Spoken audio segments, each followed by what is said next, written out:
it's such a simple technology that we have, that we can do it, and you can just do it to everything. And I don't know why not every company does it. I mean, look, this. Anyway, Is it again f***ing Seiko? No. I'm gonna lose my f***ing shit. So watch This episode is the episode where We're ranting on Seiko, yeah. I'm flying to Japan. But then it's like sold a guitar and they nicked it. anything okay, nickable, yeah. anything This is not a nickable. rant. This is not a rant. Don't hold them off. Don't hold them off. But not a Brexit rant makes it about- really difficult.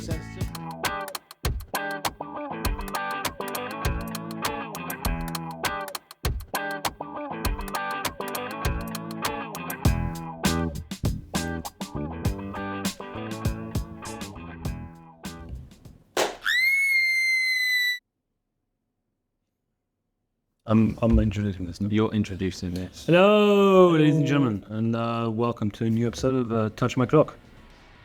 I'm here, Eliot, with Max. And Jason, they about what winds you up. So the topic of conversation will be things that in the world of horology annoy us. Our pet peeves. We can say it that way. We can also say it that way. Knowing that we're French, this might be a 2-hour podcast, but Again, we will try to make it short. Eliot's blatant racism here. Yeah, thanks whoever commented that on the shorts. So, first of all, let's start off with wrist check now. What y'all wearing today? Booyah? What y'all wearing today? It's like my pet peeve is Eliot's accents. I was like Texan accent. Because we're going to be talking about our pet peeves, I wanted to start off with a watch that actually makes me really happy, and it's the opposite of pet peeve, and that is because Mr. Jones, a company that makes these really playful, colourful watches, very fun, they have some of the best customer service I think I've ever seen. I've got two Mr. Jones in my collection. I adore them. This one specifically needed, I thought it was a battery replacement, and then I realized it was more than that because I tried to switch out the battery myself. I went to the store, they checked it out. Not only did they check it out, they provided basically a service for the entire watch for £15. And I'm not saying that everyone will get this kind of service. Like, I think I was quite lucky. I even got the entire dial restored. Yeah, because yours was like cracked and stuff, like with some, was it like water damage or something? That I or can't maybe remember, the- sun, like so much sun. Yeah, a lot of the plastic or something was coming off. Yeah. And to go to show that the company will completely replace the dial and the battery for 15 quid, I mean, who else can do that? Exactly. So this is a positive for the negative storm. Jason. well, I've got something today, guys, that is simply out of this world, and it is. Isn't it?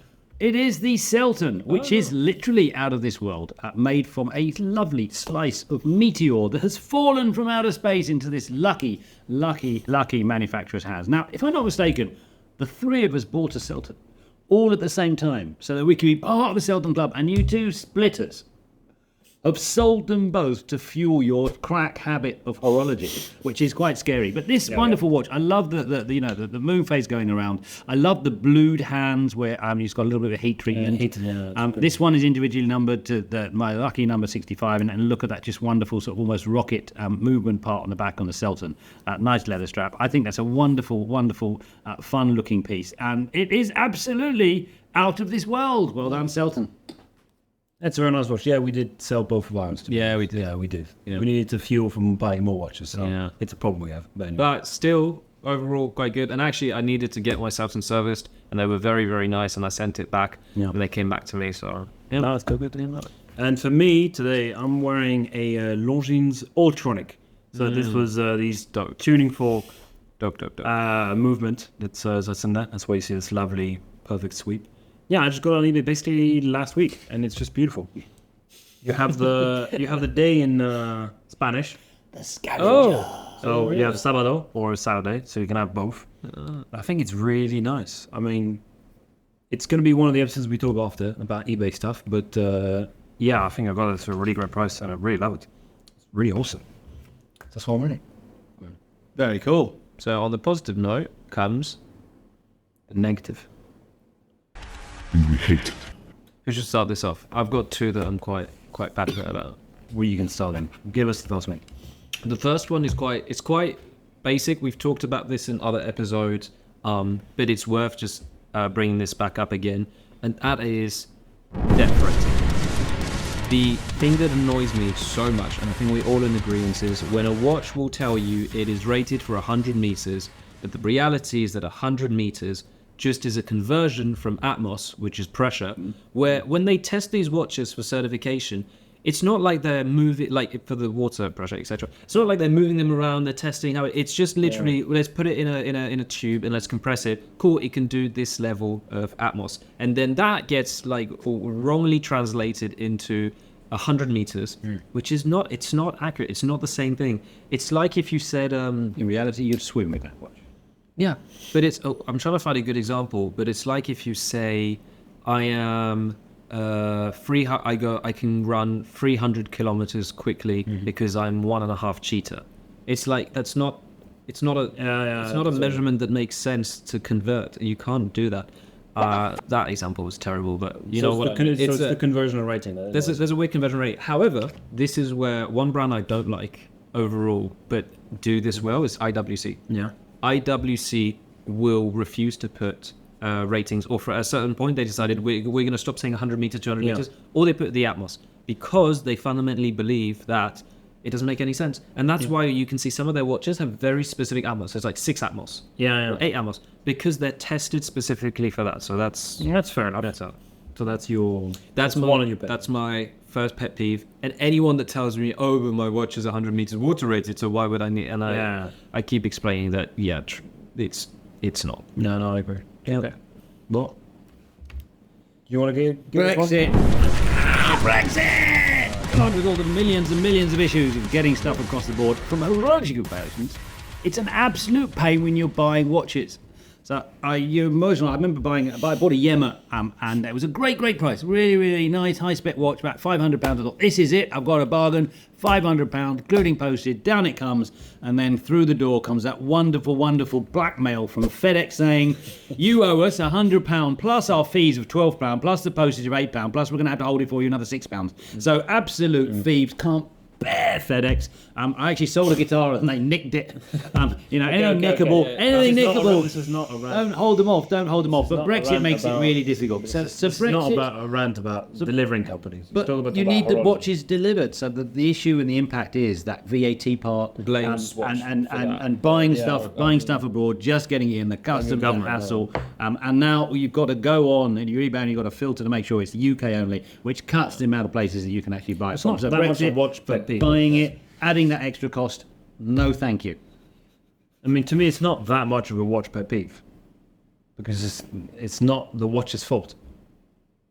It's like exterior to that, no? It's the, You not agree? Yeah, but it's the buying of watches that causes such a pain. Yeah, but then is my Do you associate Brexit watches? My depth rating is also, it's an international standard. A company has to put it on. Yeah, okay. No, I guess no. It's a bit tricky. Extra fees are annoying when you buy it. Extra fees when they're not stated, when Yeah. you don't know, and you just get a bill. And No, so that's my pet peeve. Yeah, Come on then. I think my eardrum is. I'm going to be a bit Busted. deaf after this. Okay, so my pet peeve for me is on watch straps, and companies that do this now. With all the high luxury, I get it. Okay, if you have a Vacheron or Patek, whatever. Oh, I get it. I want to know why. I understand. Okay, fair enough, because you want to have their own Brexit and stuff. But for all the other brands, if there isn't a quick release in the strap, I don't get it. I don't understand. To me, this should be a standard everywhere. I mean, okay, it's not that complicated to do with a spring bar, but it's such a simple technology that we have, that we can do it, and you can just do it to everything. And I don't know why not every company does it. I mean, look, this watch strap does not have a quick release. I'm sure yours doesn't have quick release either.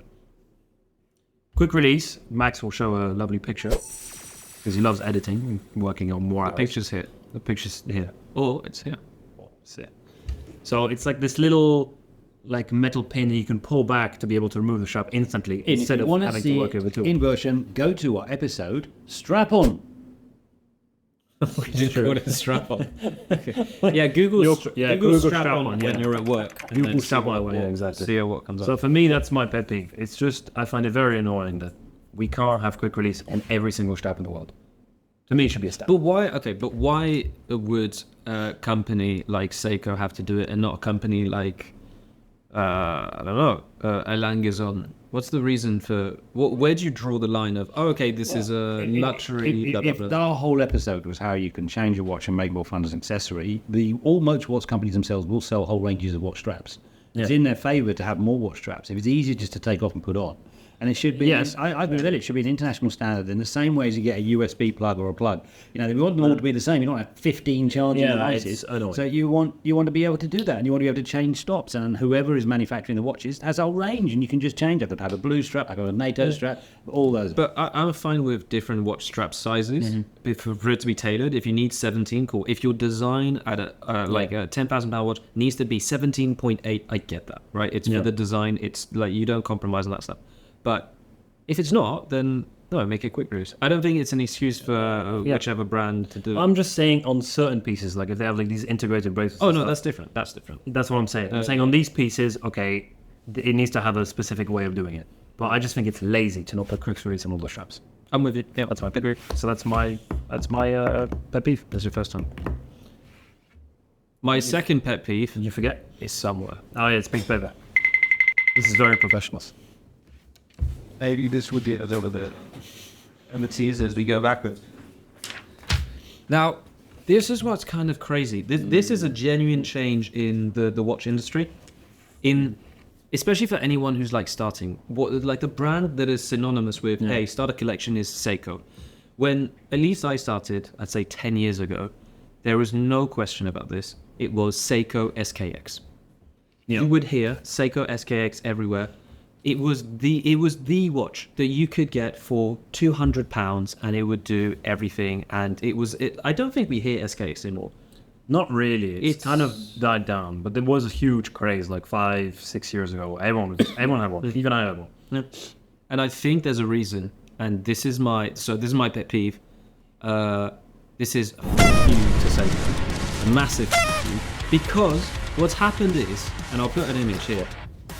Spot the bloody difference. What happened is Seiko has retained, if not increased, the amount of like smaller companies between them. So you start with some that you may not even have heard about before: J Springs, Alba, Loris, Pulsar. You go to Seiko 5, you go up, and then you go up to Seiko Presage, and Seiko Prospect, Seiko Coutura, King Seiko, Lord Seiko, King Seiko Astron, Grand Seiko, Credo. You go up this line, and I think it should be reflected in the watches. But what's happening is they're taking some of their more popular models. So this is the SARB 017 that transformed into the SPB 121J1. All from memory, yeah? Yes. And It's hard to spot the difference, but the date time is the only thing that you can read out, but they both have dates. it's the It's same. basically the same thing. Shocking. Now, it is annoying because Seiko, you see them doing it a lot. They are re-putting models and they're twice the price now. Yes. And I'm sorry, from 4 years ago or 5 years ago, how is it twice the price of the original? So I went for a magazine. If you look at and I'm reading off the paper, but if you look at this one was in 2010 £280, and now it's $690. You can't tell me the inflation like doubled in that time. You can't tell me that a Seiko 5 that you could get for £140 now is over And what's the movement £300. difference? Do you know? So it depends bit by bit, but to me, that's not an excuse. If Yeah, the technology gets better, so you want to integrate a better movement, right? You should do it sensibly. It's much more expensive. You shouldn't just start upgrading all of the watches in a certain line and then making it unaffordable. If the most affordable Seiko, right, other than maybe certain dress watches, is the Seiko 5, and that's £300 now, I say go f yourself, Seiko, and just go buy Timex. I think Timex right now are providing more interesting pieces at a more affordable range than Seiko. Seiko has recommend gone- them all over the board. Seiko's gone a bit crazy with the prices, to be honest. Yeah. It's on a lot of the stuff. It's just gone cuckoo. It's just all the reeditions are going absolutely mental in price. How much would you pay for a Grand Seiko? Like, what do you think is an entry-level Grand Seiko? Well, if you look at the scavenging on eBay, $2-3 now? you for a quartz, you can just Yeah, below £1,000 hit your first sort of reasonable quartz. For And for an automatic, you're talking about £2,000. £2,000-3,000. Retail as well. The Marine Master, which is, it's a very nice Seiko. Yeah. But that doubled in price from 2013 to 2024, right? It doubled from £1,500 to £3,000. At that 10 point, years, yeah. you've jumped from, your completely Seiko different prospects to the price of a Grand Seiko. And also, I think this is dangerous because why would you want to get a Seiko King, a King Seiko, a Seiko Lord? These brands get decimated because their prices will. Do you increase their prices? Then it doesn't. It's true, the pricing in Seiko is quite strange because you can just have a Seiko for £150 or £100, Yeah, with the SNJ, SNZ, etc. And then you have a Seiko for $2,000, and you're like, where's the line? There's not. It's so blood. It's a bit annoying. So blood. But there's Blatium and patent. Well, that's a very, very good example. Yeah, it's exactly the same thing. 20 bar. Maybe this has, the 4R26 movement. It's a 4R26, 4R36. Yeah, but they probably both are the But same. it's I don't to know. me design again. The price change is not. It doesn't reflect. No. It shouldn't. And the design should also be. I truly believe, and a beautiful, affordable watch should kind of remain in that category. You But that's the sad thing is they've lost their category of affordability. That could be a good episode for us one day, guys. They do that in fashion where they show you a shirt from Versace that's £2,000 and you come along and say, look, here's another copy. We could take a whole range of watches and come along and say, oh, well, here's one at a more reasonable price. Anyway, Yeah, fair enough. share us your comments, let us know what you think, and if you like it, we'll do that. So my pet peeve, the next one is just customer service. Good customer. And I know, we're all just bored of the stories of trying to go in and put your name down on a waiting list for Rolex and just feeling really, really bad. And it's just, that's the part that I just think is awful. I remember when we went to Swatch. We want to have a look at the new Swatch collection and about the two bodyguards in front. You couldn't get in the store. It's shocking. And then you walk to Breitling, and then Breitling say, come and have a pint, sit down, tell, oh, that's amazing what you got on the whole story. So customer service is a really, really important thing. So here, for example, look, here's my latest watch. Oh, look, it's my new Anordain smoke dial. And why isn't it here? Good question. So I go, we saw them at a watch fair, we looked at the watch, we thought, this is wonderful, those beautiful enamel dials, and the team were really passionate, we really start build a relationship, we're talking to them, we rest of it, I go onto the website, say, I want to buy one, and then just nothing happens. No. He just says, put your name down, okay? You just, at least, an email saying back, yeah, we've got it, Jason, let's do it. So then I waited a bit longer thinking, well, they're going to send an email, surely at some point, to say, to acknowledge that I put my name on the list. Nothing happened for a few weeks, so I put it back again. This time I put a different email to make sure it worked, and still nothing happened. I thought, wait a bit of time. I thought, well, maybe something wrong with my computer. Let me try it again. And then when I tried it again, it said, oh, no, we've already registered. You've already got you. So why can't you just say, hey, Jay, because we get it's made by hand. We know it takes time. And that's part of the desirability. That's fine. But please, chap, someone says it, one of us will say, thank you, we've got it. We're on the list. Thank you so much. You want that interaction. Especially if you're going to spend a decent amount of money. Yeah. It's annoying when you get nothing. And just get ignored. And it's just like, oh, okay, no. We don't care. And now look at Christmas. You're Mr. Jones, right? They sent me a card. It's signed by all the team. You feel nice and special. The print of the dog as well. It's wondrous. Isotope sent me a wonderful Christmas message. Christopher Ward, William Wood. I've got loads and loads of wonderful, make you feel good, personal, not trying to sell you something, just talking to you, coming up and all the rest of it. Even Studio Underdog, little note from the guy saying, what a great year, thank you. Here's some of the stuff we've done. A lot of brands are missing. And when you just get nothing, you don't get that personal touch after all that emotional piece. Now all of a sudden the barrier, that emotional barrier in there. So come on, we love your watches, Anordain. Get on with it. Read back to people. Doesn't matter if you have to wait a bit of time. Talk to your customers. That's my rant. Is he increasing the decibel? Increasing the level. There's a little meter. I'm gonna turn that meter. We should make him sit over there, and he's still going to be loud. But this is the rant episode. I'm going to be deaf after that. I'm going to lose my medical. I can't fly. Okay, so for me, my rant, I don't have any proof of pictures. So you're going to put this up because you I'll put it up here. Exactly. Or in the corner. For me, it's quality control. And Nerd. I don't care. On some pieces, I think it's just bad. Okay. I mean, especially, if you're spending £200, some mishaps I can understand. But on a lot of it, I don't get it. Especially the thing that really ticks me off, pun intended, is on quartz watches when the second hand doesn't even align. So you will have a quartz hand that ticks off of all the markers, and it's just, I find it lazy. Seiko also does this? Yeah. Which one? The Mondaine was off. Wow. The Mondaine was off. That's funny. Which is annoying. Seiko as well have like the inside bezel that's a bit off, or the bezel doesn't when the bezel doesn't click on a diver exactly perfectly 60, so you have to put it in between two positions like wobble. It really me off. And I can't remember. I think you remember a brand, a really luxury brand that the hour markers were completely off. Who was it? I'll find it in post. Very simplistic watch, no hour markers. It's just like circle on circle. I think it's like Japanese or something. Japanese. Anyway, Is it again f***ing Seiko? No. I'm gonna lose my f***ing shit. The watch This is like, episode is the episode where We're ranting on Seiko, yeah. I'm flying to Japan. But then it's like it basically. So I'll find it later and I'll show it. But it's like a $10,000 watch to buy, and the hour markers do not align with the minute hand when it's like on 12. Like it's offset, and it's just I find it lazy. Before you ship a watch, just look quickly and be like, yeah, okay, that's okay. So there you go. There's a little bit of passion in this episode, a little bit of ranting. Remember, we're here for you. This is part of a watch community. If there are things you want us to talk about, if there are things you want us to look at, if you want us to rate your watches, give you advice, any subjects you'd like us to cover, please just comment, send us a message. We'd love to hear Jason from you. has an escort service as well. If you have any pet peeves yourselves, share them in the comments. Put them in the because comments. this could be a second, third ever. I've got so many things that really annoy me. I about have too many watches. things that annoy me. Not because of snobbery, but because of passion and wanting to get the best product out of something that you don't need on day to day. So I think it is normal for a bit of anger and a bit of resentment towards certain things. I agree that our French side came out in this episode. Just for a second. Alors, so, mes enfants, E4. What? Like? Oh yeah. You should like the video. E4 S'abonner, subscribe. and comment. Lovely to see you guys. Ciao, ciao.